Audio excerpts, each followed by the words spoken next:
Hello everyone and namaskar. In this technical communication for engineers course, we are going to discuss about conclusions and acknowledgement, and this section obviously will come after the result and discussion sections. And this is not the end. After the acknowledgement, we will be also having list of references or bibliography in case of PhD thesis. So that section we will be also discussing, but little later.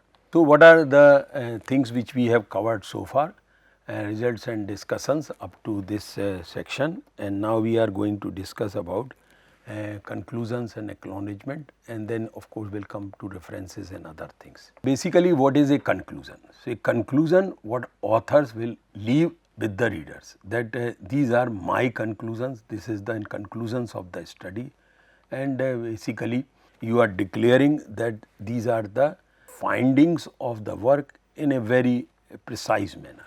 And sometimes conclusions are written in form of paragraph, and of course is a final part of the thesis, basically write up. Acknowledgement is of course should be there, but the main write up part is there, and these conclusions depending on the requirements of the journal, conclusion can be written in form of bullets, means point by point can be written, or in one para can also be written.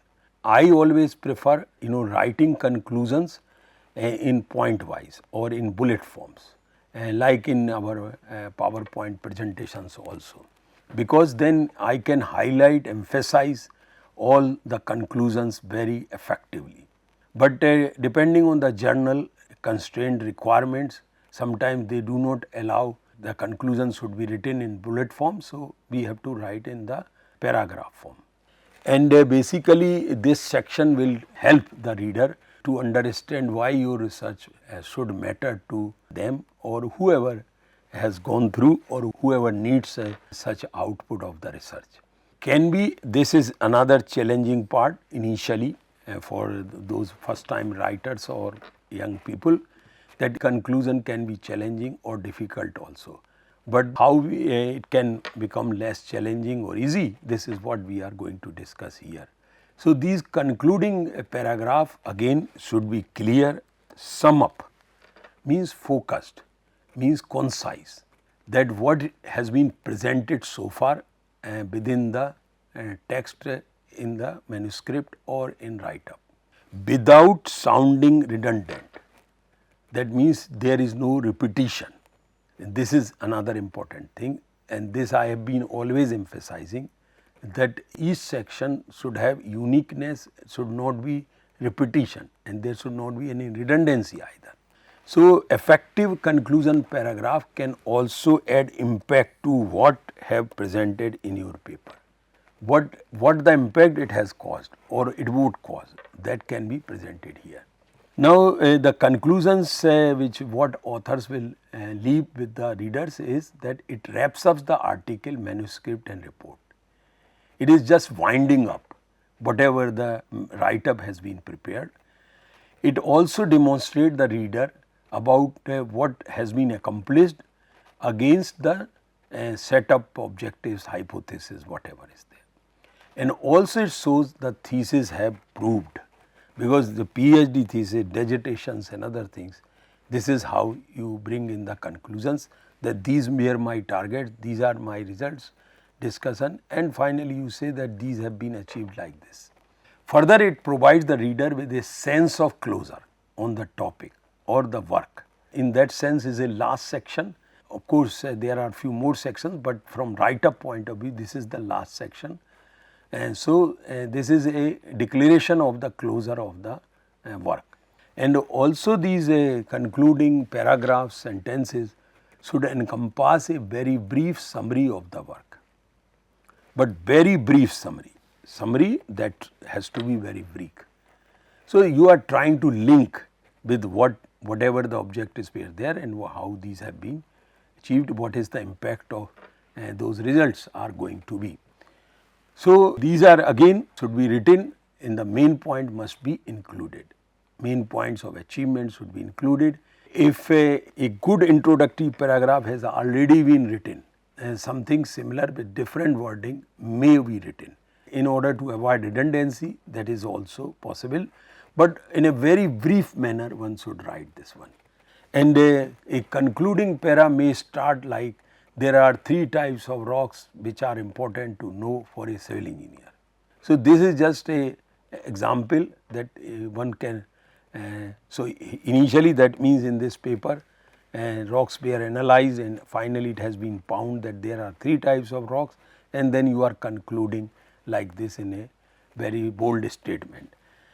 And further you can also write that these 3 types of rocks are igneous, sedimentary and metamorphic rocks, and they are 3 classes for civil engineer must know. So, these are the examples how a conclusion paragraph can be written. Again, if it is a short paper, the conclusion should be short. If it is a long paper, a PhD thesis, a longer conclusions can be written with different paragraphs. But generally conclusion, as I have said, I prefer in a bullet form, but if it is not allowed, then you can have a separate paragraph for separate conclusions. For example, one write a paper about earthquakes, then each paragraph would probably be about one particular earthquake in the conclusion. So, the paper includes many earthquakes, but in conclusion if say 3, then in conclusion you can have 3 small paragraphs for all 3 different earthquakes.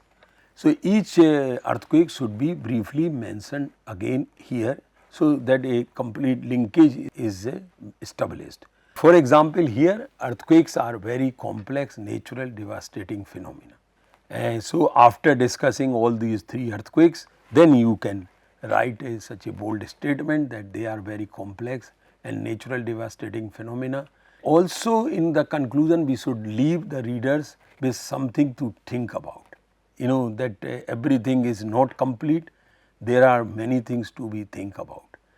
And also we can provide some suggestive sentences may be written that we have a lot to learn about earthquakes. There is a saying that for example related with earthquake, that in order to predict earthquakes we need more earthquakes.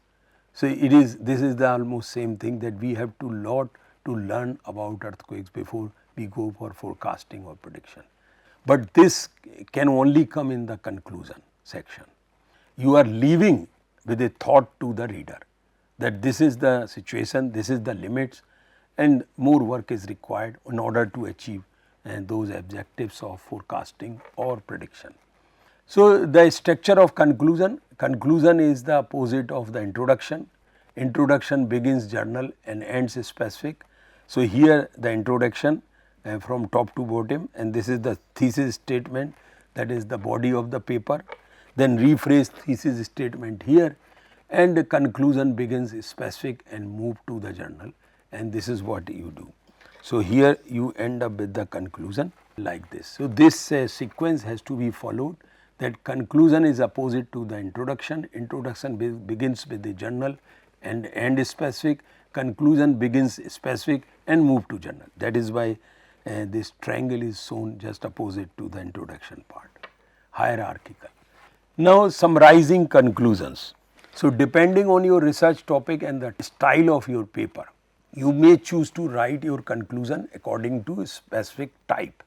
So, 3 types which we are going to discuss. So, first part is summarizing conclusion, or one way of doing writing conclusion by putting the summary in form of summary conclusion section. Like summarizing conclusion is typically used for giving a clear summary of the main points of your topic, title and the thesis, the work which has been done. And this is considered the most common form of conclusion. This is how the people practice, that they summarize everything in the conclusion in a very brief focused manner. Though some research papers may require a different style of conclusion, not in summary form but in other forms. So, what is the other 2 forms? Externalizing conclusion. So, in this conclusion presents points or ideas that may not have been directly stated or relevant to the way you presented your research and thesis.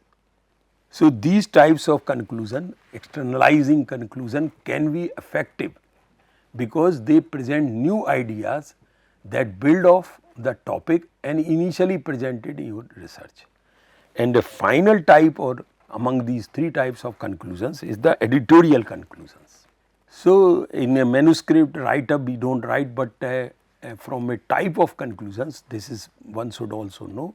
But if suppose somebody is writing an editorial, then in editorial conclusion you are presenting your own concluding idea or commentary. You are suggesting something that this is the thing should be done. So, such type of conclusions will connect the thoughts to the research which has been presented and might state how the one feel about outcomes, results or topic in journal. So, if you read an editorial in a magazine or in a journal or a newspaper, you would find that at the end they will suggest something. They will say or they will bring their own conclusion or own idea or commentary about a problem or an issue or whatever is there. But for a scientific writing we do not have that kind of freedom at the end to put our own ideas, because if those were there we should have attempted those ideas in our thesis itself or paper. So, conclusions basically should be wrap up of the paper, and it is basically you are bringing your research or work in a tidy package so that a reader can understand all sections and the entire work of the which has been presented through a manuscript.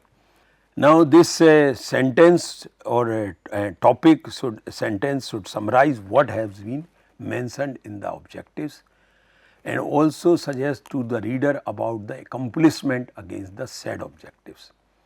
Do not simply restate thesis statement, means you do not repeat the things, but you say that these were the objectives, these are the accomplishments, and there should not be any repetition, and ultimately there should not be redundancy. So, if a sufficient discussion section is there, then conclusion should be very brief. Some examples I have already given. And sometimes if we have to repeat, then the best thing is to rephrase everything, rewrite these sentences, statement with fresh and deeper understanding in the conclusion. And of course, in conclusion section there is no place for bringing a new idea or new suggestions here.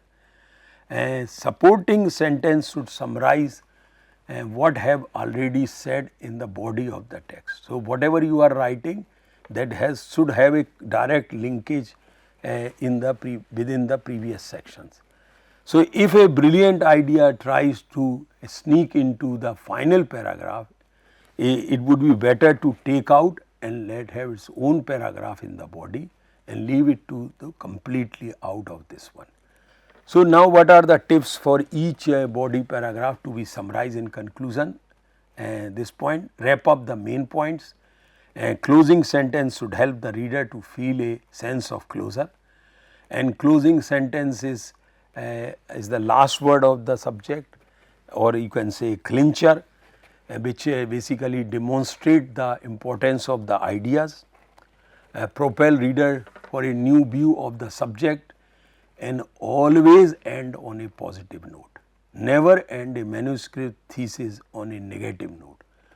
Bring positive side of your work all the time, because all results might not be positive, all relations, correlations are not be positive, but you have to highlight and end with always a positive note.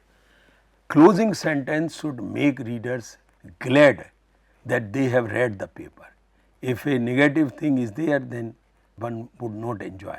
Let me share one recent incident. I was watching a video, and that initially it was telling that a generator has been created, perpetual generator, and at the end of that video he says that this is all false. So, the point which is coming here, the gladness, and one feel little sad that why he has wasted so much time to know at the end of the video or end of the thesis or paper, and this is all was false. So, it is not good. One should have a closing sentence that so that a reader who have read the entire paper should be glad that he has understood or he is having now insight about a particular subject. Beginning with a unnecessary overuse phrase should not use. These are the things which concluding style do not work, should be avoided. So, unnecessary overuse phrase should not be used. Rephrase it. And as I have also said in the earlier discussions lectures, that once you have finished a write up, show to your friends. First you should read a few times, then show to your friends, and whatever the suggestion they give you should. So, they would be able to find out that you are using overuse phrase. The same phrase, same sentence, same type of sentence is being used as elsewhere or several places. So, unnecessarily these should not be there, they should be completely avoided. And the same thing is also in case of speeches or PowerPoint presentations, that those phrases should not be repeated, but they come across as wooden and trite in writing. I know some people while speaking they use certain words repeatedly, and sometimes it becomes irritating, sometimes they lose the point because the word they are repeating. For example, they will for a 10 minutes speech and they may say 20 times the word right.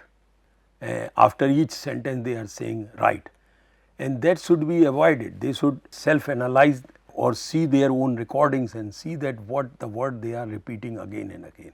Similarly, here in our write up we should not use or repeat or overuse the same phrase again and again.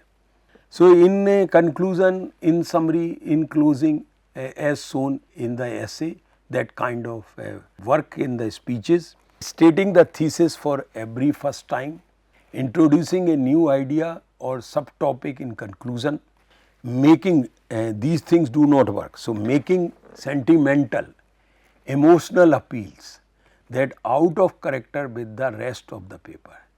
So, such things should not be there at all. There is no need of putting any emotional appeals or other things or sentimental sentences. There is no scope for such kind of thing. So, whether it is a oral presentation or a written presentation, such there is no space for such things are there. They completely avoided. Including evidence like quotations, statistic, that should be in the body of the paper, not in the concluding part of your paper or thesis. Now, some of the tips for good conclusions or for a research paper or write up: restate your research topic and thesis statement, summarize your main points or findings, results, and discuss the significance of your results, findings, importance, and leave your reader with something to think about, a thought you should leave. I gave the example of an earthquake or earthquakes. Your conclusions should not contain any new information, new idea or new evidence, because you are concluding of whatever has been done. So, at this stage there is no scope for doing this thing. And the best conclusion summarizes the paper without being redundant and also express the impact of the research. So, this is very important point, that the best conclusion summarizes the paper without redundant, no repetition is there, and it also brings the impact of the study, the research which has been presented in the paper or write up. So, this is very important point related with this. Now, the last write up section of your paper is that is the acknowledgement. I would say that if data has been borrowed, data has been taken, or help has been taken from somebody towards analysis, from instrumentation, anything, or your supervisor, guide, your higher ups, one should always show gratitude towards them, should acknowledge in this section, under this acknowledgement section. This is a good practice, and nobody can say anything that you have taken my help and you have not even acknowledged that thing. So, it is I would say it is a essential part of any write up. You should acknowledge, but not acknowledging your parents or friends there, but acknowledging the real contributors, direct or indirect contributors towards your work. So, a page of acknowledgement. In case of a PhD thesis, a page can be devoted, but in case of a project, a report or a paper, only one para would be sufficient up for the acknowledgement section.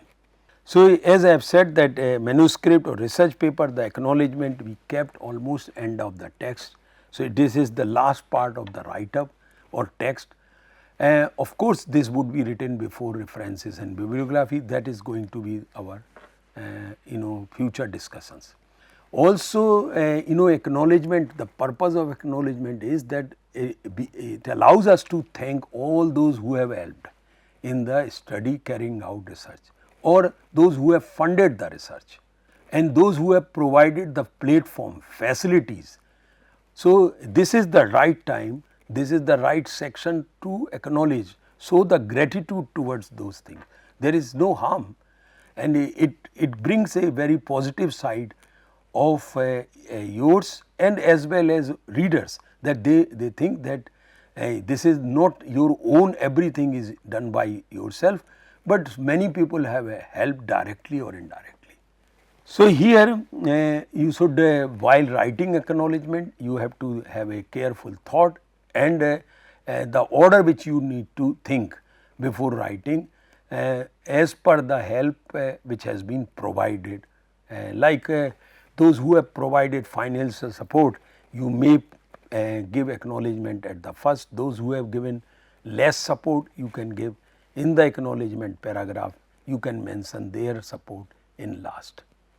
While the structure, if it is supervisor guide, you can mention first supervisor, second guide, then other academic staff in your department, maybe head of the department, maybe dean, director, depending on where you are working, who has supported and other things. Then who has provided technical support, that you can also acknowledge. Academic staff from other departments, in case you have got help from their instrumentation center, computer center, other things. Maybe the other institutions, organizations or companies, those who have supported. And data source which you have. Data source, if you have taken data, you can also give in the list of references. At the same time, for oval or reference or support, you can also mention in the acknowledgement section. Sometimes past students can also be acknowledged, and finally of course friends. This family and friends, this section is only in case of a thesis, when you have got freedom of putting 1 or 2 pages of acknowledgement, but in case of papers you do not have that kind of freedom. So, restricted, that is why I put asterisk here, that only if you wish to acknowledge the help of family members or friends, make sure that you restrict the wording of your thanks to a relatively formal register, and only in case of PhD thesis or big write up one should do it, but otherwise these are the people to whom you should acknowledge or show the gratitudes in your work. And now very general advice to express is your appreciation or acknowledgement in a concise manner, and to avoid strong emotive language. Emotions should always be avoided, sentiments should also be avoided, and one should also note that the personal pronouns such as I, my, me are nearly always used in the acknowledgements, while in the rest of the project manuscript such personal pronouns are not used, generally avoided. One writes always in the, should write in the third person rather than I, me, we kind of thing. Only in acknowledgement section one can write that, because if a paper has been written by 4 or 5 people and you would like to acknowledge, a usual author would like to acknowledge his supporting organization or financial support, then he can write that such and such author is grateful to such organization for providing financial support, because the financial support was not provided to all. So, that is why this liberty is there in the acknowledgement section. So, these are the list of things which can be included, which we have also discussed. Every project is different, and then acknowledgement has to be different and should suit the particular situation, particular funding, particular support and so on. So, now we are coming to end of this conclusion and acknowledgement section. So, common expressions used to acknowledge assistance. You have received financial assistance, you have received assistance in the labs and so on and so forth. So, like for example, I would like to express sincere appreciation to such and such. I would like to offer my special thanks to such and such. Advice given by such and such has been a great help in achieving those results. I am particularly grateful for the assistance given by such and assistance provided by such and such was greatly appreciated. Similar kind of sentences can be written, and if you want to acknowledge your supervisor guide, then you can also write his name there and then say that providing me the valuable support, valuable ideas and valuable help also. You can also write like, I would like to thank the following companies for their assistance in the collection of my data, etc. Such things can be written. So, this is basically a non-exhaustive list of sentences, depending how much and who has provided, you can phrase. But for each appreciation, each acknowledgement, use different words or different phrases. That would be a good. Otherwise, do not repeat that I would like to express such, and then again in next sentence you say I would like to express my sincere appreciation to such. So, these things can be. Finally, you can also write like, my special thanks are extended to the staff of this department, company, organization, institute for providing such lab facilities or assistant in the field and so on. So, with this we complete this lecture or this discussion about conclusions and acknowledgements. Thank you very much. Namaskar.